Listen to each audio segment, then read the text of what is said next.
Alright, so this is going to be a very, probably long, I'll say, Lolita vlog, but it's one that's been been a long time in the making, and I have to address some not pleasant topics, which makes me kind of sad, but I was asked by a couple of people to address this, because they were just like, well, really, you're the only one who can kind of do it, and I'm just like,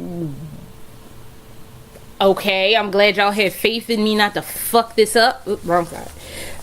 But yeah, so it's going to be the topic of, and I had to write this down, racism / colorism, weight bias, and general toxicity in the Lolita community. And oh Lord, it's tea time, and I'm gonna be drinking tea while I'm doing this. So, but I'm not drinking your mama's kinda. It's not an Earl Grey moment right now. It's really not an Earl Grey kind of situation with this topic. So, oh yeah, that'll make your bull run.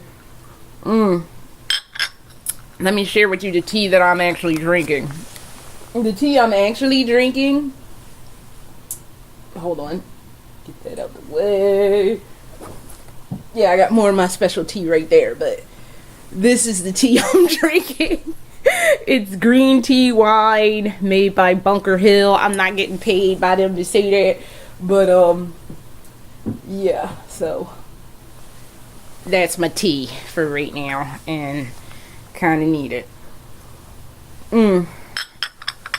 That ain't your mama's tea. So okay, so let's start with racism and colorism, because I was told while I was away in Hawaii that there's a lot of people who truly and honestly believe that black people, Polynesian people, just anybody with like a tan can't do Lolita.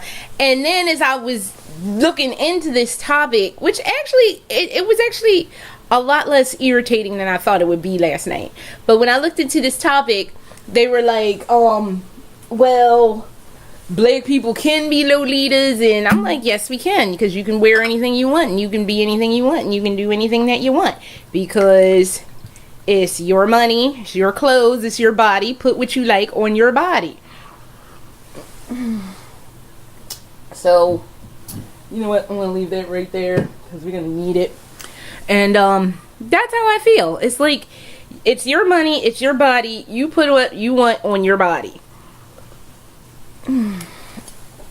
Fuck the naysayers. But this stems from, the colorism / racism stems from a long-standing thing, because as we all know, Lolita comes from Japan, and Japan, I've been to Japan twice, and I will get into my own personal experiences of me being an African American person in Japan in a bit. But you're dealing with a culture where I think 98% of the population is ethnically Japanese.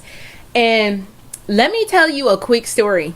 Way long before I got married, I was on the dating circuit, and I was talking to an older gentleman who was from Japan who had expressed romantic interest in me. So we were talking, and we were Skyping one day, and he had this to say. And it's a direct quote. I am not being hyperbolic when I tell you this. He said, and I quote directly, "Most Americans think that Japanese people are Asian. I'm not Asian, I'm Japanese." I was like, well, goddamn, that is some hard fucking core. That's some hardcore nationality. I don't even know what to say about that level of nationality. That is some next damn level nationality. That Japanese people aren't Asian, or Japanese people, I'm not Asian, I'm Japanese. What can you say to that? What? I don't even recall saying anything to that. I just recall being like, in my head like, well, damn, okay, because even then I was like, that's some real ass, real motherfucking nationality stuff there. Okay, so I never went out with him. He wanted to go out with me. I never went out with him. I wouldn't have mind going on a date or two with that guy, but whew. So you're dealing with a culture that that was the idea of their nationality, like right there, like in that quote was dude's national identity to a science. So if you're dealing with a population that's 98% ethnically Japanese or whatever or 98% they identify as Japanese, and every now and then you see sprinklings of other people, yeah, you're gonna have colorism. And by no means am I justifying it, and by no means am I saying, oh, that's okay, they're Japanese, they can feel that way. Quite honestly, when I went to Japan, I never had an issue. The only random issue I had was with that one dude when I was waiting for my husband at Tachikawa Station. That one dude, I don't know what the fuck he was talking about. I don't know what his problem was, but he was looking, dead-eyed, like looking directly at me, and was like, I don't know what the fuck he was saying. If I had to put money on it, he was probably trying to coax me to go off with him, to probably go do something lascivious, like, I don't know, fuck him or suck his cock or whatever. That wasn't gonna happen, because I don't know you from a can of paint, and even if I did know you, you don't come up and talk to some chick, talk about we would fuck and all this. If I had to but I'm making speculation, but if I had to put money on it, the way he was looking at me was like he was hungry for something that he hadn't had, and he was really wanting it.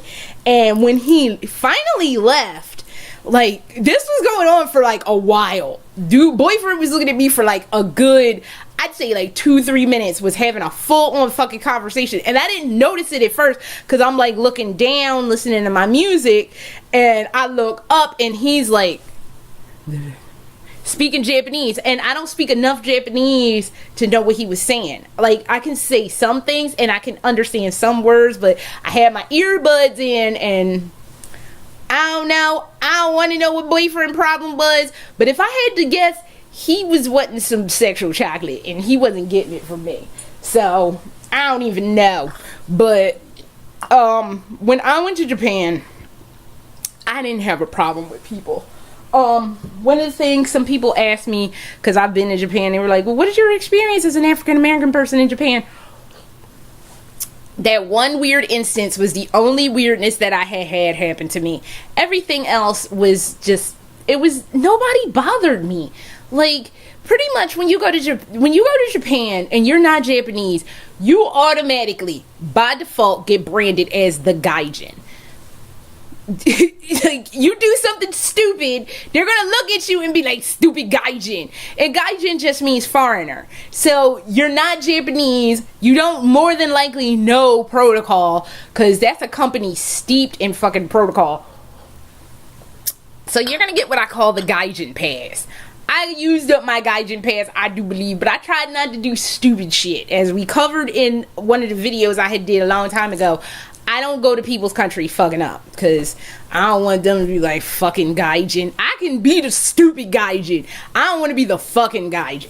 So, like, I don't know. But for the most part, most people didn't really pay me any mind. The only other thing that had happened was like 2 real little kids on the train were looking at me like, what the fuck? Like, oh my god, black people actually exist. Like, yes, we do. And yes, there's one on the train. But as I've said also about those 2 little kids, they look so cute. They had them hats on. If you've ever seen anime or seen like Japanese dramas, those little kids, they wear those hats and it's cute. So that's like the only incidents I've had. But that's not to say that we as Americans haven't imported some of our bias against black people to another country. I know in China there's like this stereotype that black people are a certain way, but that's because we've imported our biases to China. We've probably imported our biases to Japan. So in doing trade with people, I'm sure like the people who make these deals say, oh well, this group of people act like this, and you know, you don't know anybody like that, so you're gonna take that as gospel or the truth or whatever. And again, I'm not justifying it. I'm not saying that's right. You should get to know people before you judge them. But I'm saying we've probably imported a lot of our racial bias to other countries, and you don't get a chance to interact with different kinds of people. So yeah, naturally, yeah, you're gonna have people be like, well, aren't you supposed to be frugging around half naked? No, I am not supposed to be frugging around half naked. I'm supposed to be fully dressed and behave properly at all times, because that's the expectation, that I'm supposed to be frugging around half fucking naked and humping everything that like doesn't, that's like in a 10-mile radius. And no, I'm not like that. So also, the other thing about colorism and racism is, I was told that a very famous Lolita had made the statement that dark skin is not compatible with Lolita. And I need a bigger glass. That's some bullshit right there. Again, wear what you want. It's your money. Spend it the way you want. If you want to wear a Lolita dress, wear your Lolita dress. You would have done a full-length fucking sequin ball gown. Do that too. If you want to wear a hoop skirt and walk around all day in a hoop skirt, which I don't recommend driving in, you do that too. But I don't understand how skin color has to do with what it has to do with clothes. First of all, racism is one of those things I just don't understand as a whole. I can understand people having a bias, because racism is kind of a spectrum. It's like everybody is a tiny bit racist at some point, at some given point. Even if you don't mean it or whatever, everybody's a little bit racist. So, because everybody's had a negative experience with someone of another race other than theirs. So I don't know, but the thing is, you can't let that shit consume you. You can't let it be the driving force of why somebody can't wear clothes. It's like, I don't understand what clothes have to do with ethnicity. It makes no fucking sense to me. I don't even know. So I'm a lightweight. I'm starting to get dizzy. But this has 12% alcohol in it, so that makes sense. But I'm saying, though, I don't understand what clothes have to do with ethnicity. One is not synonymous to the other. Just because I'm African American doesn't mean that I'm supposed to be wearing hot pants or Daisy Dukes or whatever the fuck you want to call them, and shaking my ass, twerking and whatever. They're clothes. They don't know ethnicity. They're just clothes. You just put them on to cover yourself, and at some certain point to make yourself feel better. So I don't get it, but the fact that this famous person said this is really disheartening, and it does a disservice to Lolitas who are of a darker complexion, or who are of a other ethnicity other than Japanese or Caucasian or whatever. It does a disservice to them, because then it fosters the belief that they can't wear a certain fashion because of their skin tone. The two are not synonymous. You can wear what you want as long as you feel comfortable in it and it looks nice. So, like the dress I have on, the JSK I have on now, I am not actually a fan of this. I feel like I kind of wasted my money, but I'm gonna wear it because I purchased it. So I don't know what to tell you, but it's just so fucking weird. I don't get the whole racial bias thing. So with that being said, let's move on to the other toxic thing, weight bias. And the idea of the fatty chine and other negative stereotypes about said fatty chine. Okay, so I have lost 50 something plus pounds. Granted, I got surgery to lose 50 plus pounds, but as I told y'all before, I lost the weight so I could have a child. So, and I told my husband, because I bought a pair of jeans recently because I don't just wear Lolita all day. I do wear regular clothes. So I bought two pairs of jeans, and I realized I could fit into a size 14, which is way down from the 22 that I was in October, November. So I told my husband, I was like, there was no plan. The plan was lose weight, have baby. That was it. There was no other plans in place. And the fact that I can fit into a Baby the Starshine Bright JSK, even with the Rack-O-Matic, is just completely mind-blasting to me. So, and everybody always asks me, well, what size do you intend to go to? It's like, there's no fucking plan, people. It's just lose weight, have baby. That's the plan. So, but it have been a size 22, having been over 200 pounds, having been a fat girl most of my life. It is, first of all, you have to deal with a whole host of issues when you are a plus size person. Or as I like to say, because my favorite term for it is not plus size, is what Maximum calls plus size people lovely size. So it have been lovely size. It is so fucking hard to exist in the world as a whole, because everybody assumes you're lazy, you're stupid, you're a whole host of things that you're not, but you're having to prove your. And then not only being lazy and fat, but then I'm African American, so then I also doubly have to prove that I'm smart. It's so fucked up. But in doing all of this, you have to prove yourself to people, and then you have to exist in the skin that you're in. And not everybody is going to be able to afford weight loss surgery, and I got that. And I'm not saying that I'm better or whatever for having had weight loss surgery, but I know what it's like to be a heavier person and have people be all over your shit assuming, oh, they're going to eat everything in sight, or they're going to take your food out your hand and start chewing on it and be like, oh. And then to be a Lolita on top of it. One of the things I did see last night was, oh, Fatty Sean shouldn't exist. They shouldn't be there. They can't wear it. It's not good for them to wear. It's A-line, bitch. You can wear A-line. That's one of the things that they tell you constantly as a heavier person, that you can actually wear A-line. Motherfucker, first of all, even aside from that, you can wear whatever you want as long as you feel comfortable in it. You go and do what you feel like you need to do to rock out what you need to rock out. So that's for openers. Number two, stop making assumptions about people. Stop making assumptions that, oh, they're fat, so they're unhealthy.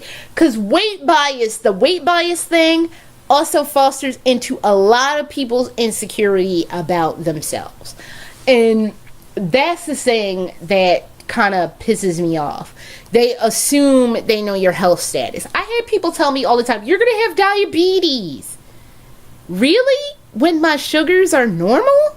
So how about fuck you? You don't know my health status. Were you there when the doctor was all shocked and was like, your sugars are normal? No fucking duh. I don't eat a bag of sugar every day. Of course my sugars are going to be normal. But it just goes into people's insecurity, because unfortunately in most societies, being quote unquote fat frightens people. For a lot of people, it's almost it's almost worse to be fat than be dead or have cancer or be sick with some sort of disease of some sort. And it just drives me crazy. It's like, don't assume because somebody's heavier that they don't work hard, that they're not astute, that they're not capable or confident. It's a lot of people are overweight or fat or even obese, and they're confident in who they are. Like I said, I got weight loss surgery because I want to have a child. Point blank. I didn't lose it for Lolita. I told y'all, the plan was lose weight, have a baby. That was it. There was no other plan for anything else. But don't assume that somebody can't wear Lolita, can't be happy in their own skin because they're a size 26. That makes no sense. Leave them people alone. Just support them, because I'm telling you, being a quote fatty chine ain't cheap. The happiest day of my life was when I realized that people could make custom things that I could fit into, and I look goddamn adorable wearing it. So fuck you if you ain't like me. What do I always say? You don't like me, don't fucking look at me. That's the easiest way to keep it moving. You don't like it, don't fucking look at me. Custom ain't cheap. Custom costs a lot of money. Even Maximum, God love Maximum, they have been great to me, but their lovely size costs a lot of money. And now they have I forget what it's called. I think it's, I don't remember what it's called. But they have an ultra lovely line that goes up to, I think, 170 cm for girls. I applaud them for doing that. I mean, nobody else would have that undertaking, but it's expensive. You should be kind to the quote unquote fatty chine, because they go through a lot of shit. So, and somebody said, don't be nice to people. If you don't have something nice, don't have anything to say at all. And they were like, you shouldn't say that because it deflects from constructive criticism. Look, if the first thing out of your mouth is going to be something negative, then shut the fuck up. How about that? But if you have something constructive to say, and you know where to point somebody to a custom site or to Mom Actually Mom, don't say, oh, fatty chines can't be Lolita, because yet again, for the infinite time, you can be whatever you want. It's your money. Put it where you want. So don't fuck with them girls, because they go through a lot of shit, and you don't know what somebody's day is going through. They probably heard all day, every day, oh, you're fat, you'll never find a relationship, you'll never amount to anything. You don't know what somebody's going through. If you don't got anything positive or helpful to say, then you can shut the fuck up and not have anything to say at all. But in general, leave them girls alone. Again, you can do what you want, you can wear what you want, you can buy what you want, because it's your money. Put it where you want. And lastly, I don't know if any of this is making sense, because I am fucking lit as hell right now. The room is all spinning, and I'm like trying to keep my stuff together, and I am drunk as fuck right now, so I don't even know. The last topic is general toxicity in Lolita. Elitism, entitlement, and all-around bitchy behavior. Okay, let me address the entitlement thing first, because that's the easiest thing to address. And that's just a general, just internet thing. A lot of internet shit is just steeped in entitlement. It's fucking steeped in entitlement. And it's mostly because when you're on the internet, you have a certain amount of, you have a pretty good degree of anonymity. You can hide, you can put up whatever little fucking name you want, and you can say whatever fucked up horrible thing that comes out of your face. That's just the internet as a whole. I was just watching some shit yesterday that was a video game thing where the dude was ranting and raving that Resident Evil fans are just so fucked up because they're such entitled little shits that he can't even fucking believe that they are having the meltdowns that they're having currently, because apparently there's some shit going on with Resident Evil 2 remake, and everybody's like, we deserve it as fans. Entitlement is just one of those things that kind of happens when you are a fan of something that's kind of niche. Same thing with the Resident Evil fans. Same thing with the Lolita fans. We all feel as though we are entitled to having X, Y, and Z because it's available for the general public. I'm not saying entitlement is okay. You need to understand that no one owes you a fucking thing in this life. No one owes you jack shit. So, I don't know. You need to kind of chill the fuck out with that. I know, see, I've been in the Lolita game since 2002. Do you know how fucking difficult it was to get shit in 2002? You either had to go to Japan or know some motherfucker that was going to Japan to be able to get some brand name shit.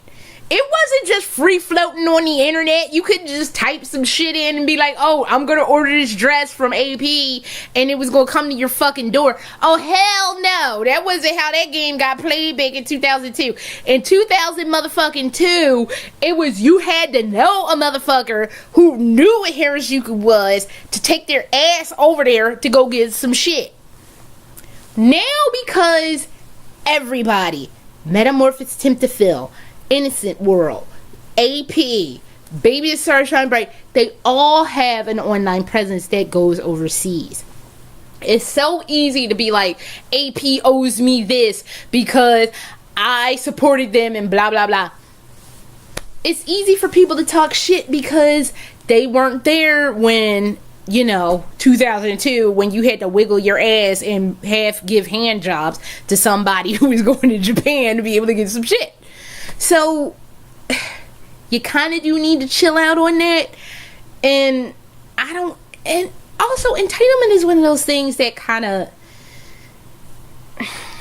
it's kind of, when you're young, you feel like the world owes you something, and you haven't been crushed by reality yet to know the world don't owe you a damn thing. So, until you get crushed by reality to realize, okay, the world don't owe me nothing, and sometimes I gotta fight for stuff. That's kind of one of those things that it's kind of like a growing experience. You gotta grow up to realize, okay, it doesn't work like this. Let me get my shit together. So, I'm not saying it's the right way to be, but you really should kind of think before you act. Which can be hard, especially in the age of instant gratification. With the internet and social media, there is a sense of instant gratification that if I don't get it, like, right now, it's not fucking popping. You gotta kind of grow out of that. You kind of gotta have some patience, and patience really is a virtue, and I do believe patience is kind of a dying art form that most people just, it's like, if it's not right now, and I don't want to fucking hear it, and you gotta be patient. So that's the entitlement thing. Elitism, that's on the can of racism. I don't get elitism.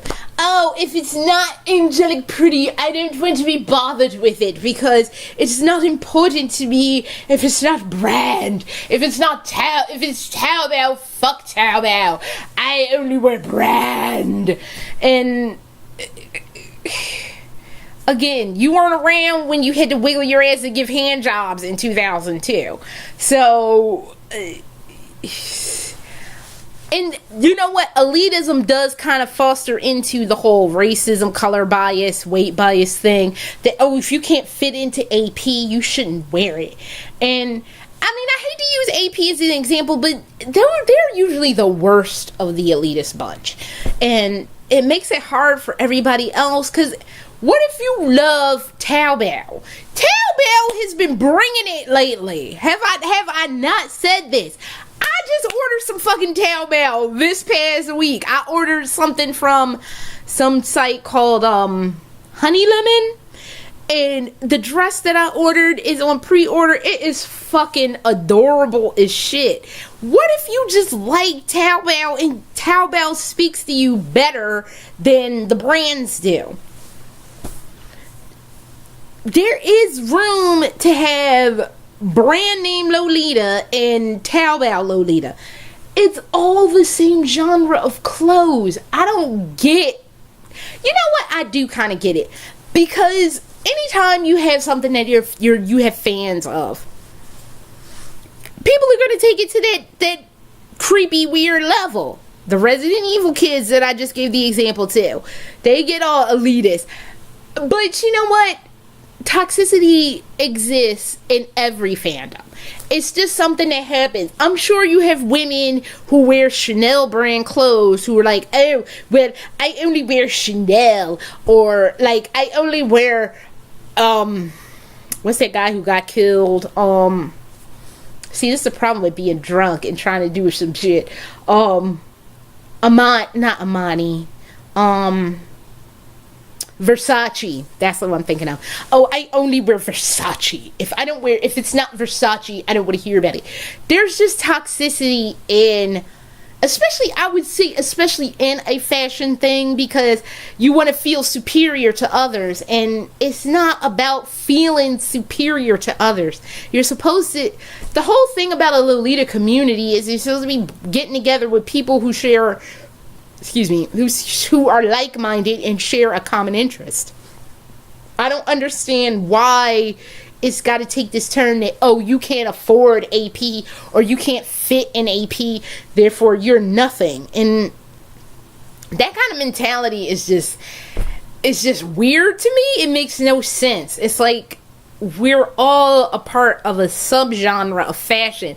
I'm sure the people who wear fucking Chanel will look at us like we have lost our goddamn minds. So I don't get all the snobbery and fuckery that goes on with Lolita.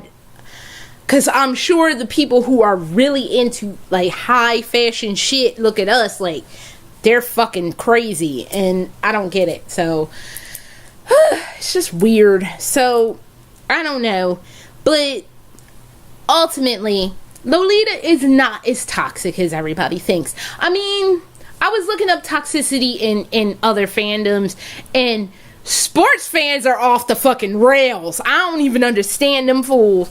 I was looking at the worst fandoms, and they were like soccer fans or football that's not American football. They're like, football fans are fucking crazy. They have soccer riots. I've not heard of a Lolita riot. Not yet, anyway. I've heard of soccer riots. So until there's like a Lolita riot, we are pretty generally, it's fucked up, but it's not as fucked up as it could be. Then there was something I was reading that Steven Universe, some cartoon called Steven Universe. No, I don't know cartoons like that. Like the last cartoon that was an American cartoon I watched was like Powerpuff Girls and Dexter's Lab. That's the last shit I was watching. But they were like Steven Universe. Some girl had got bullied so bad that she almost killed herself. I've not heard some shit like that in the Lolita community. And I'm hoping I don't hear shit like that in the Lolita community. Because again, we are a subculture of fashion as a whole. And those Chanel folks, I'm sure, are probably laughing their asses off at us. So it's like, I don't know what to tell you. So, but it could be more fucked up, but it could be more kind. So I don't know. There's no happy medium here. Bottom line is this. I'm going to tell you what I've always contended. Wear what you want. Spend your money the way you want to spend it. And if somebody don't like it, they don't got to fucking look at you. So that is all I'm trying to talk. But the rest of it, they can kiss your ass. So it's like, look. Do what you're gonna do to make you happy, because happiness in life is too fleeting to have to worry about what some asshole on CGL or Behind the Bows or whatever the fuck is talking. So you just do you and make yourself happy. So I am drunk as shit, and I need to go lie down for a while because the room is all spinny, and I don't know if this made a goddamn lick of sense. I hope it did. I hope it helps some people, and I apologize for it being 32 minutes long, but that's all I'm trying to talk. Do what you have to do to make yourself happy. You can spend your entire life fretting about what somebody is going to say to you, or you could do something that makes you happy and just fucking do it. My advice is just do it, because at the end of the day, you don't want to be 90 something years old on your deathbed like, I wish I had bought that JSK and gone out in it. No, don't live your life steeped in regret. Live it to the fullest. And if people don't like it, fuck them. So that's all I have, and I need to go lie down. And I hope this made sense, and it wasn't just the drunk ramblings of a crazy woman. And I will see y'all next time, hopefully with something less daunting than toxic drama on the internet. Okay?